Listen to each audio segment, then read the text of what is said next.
So the other time, over 200 people were unalived in Waro community of Kwara State. Over 200 people unalived, and over 176 of them kidnapped.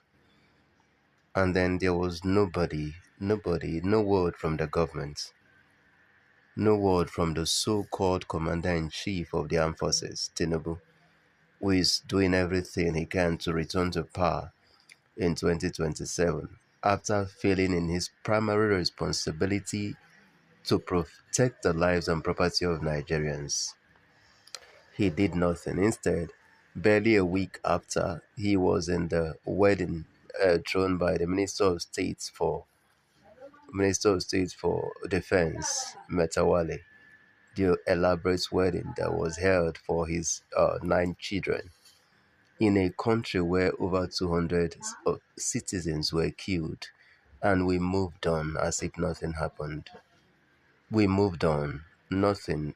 Nigeria is the only country in the world where that can happen, and citizens who continue carry on as if it's nothing.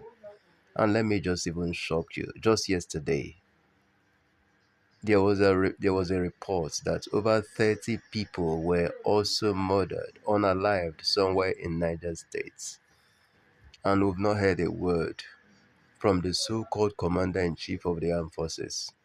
And Nigerians have moved on. We always move on, pretending as if it will never get to us.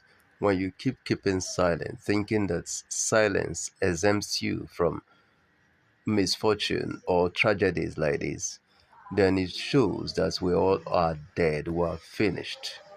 Nigeria is a failed country. But look at it. The funny thing is, we still have a lot of people who are saying that they will vote in Tinubu to continue as a president in 2027, which is next year. Fine. If you want to do that, just continue.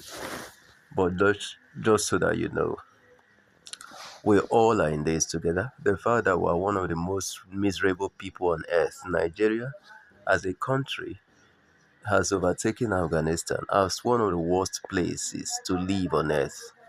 Because of what? Because of a failed government, because of a collapsed system. And we're here thinking that everything is fine just because you can eat a square of meal a day. You think you are living your life. You're stupid.